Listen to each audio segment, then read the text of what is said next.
মানে আমাকে মেরে না বাবা, আমি তোমার কাছে প্রাণ দিতে চাচ্ছি। অসম্ভব!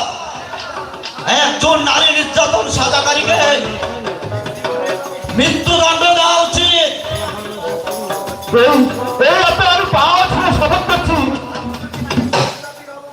আর কোনোদিন আমি মায়ের কাছে অবমাননা করবো না। তুমি আমাকে প্রাণে বেরো না। বাঁচার যদি এতই সাপ, তাহলে ওই নারীকে মা বলে ডাক, তার পা ধরে মা বলে ডাক। মা, মা গো, আমার এই অপরাধ ক্ষমা করো মা। আজ থেকে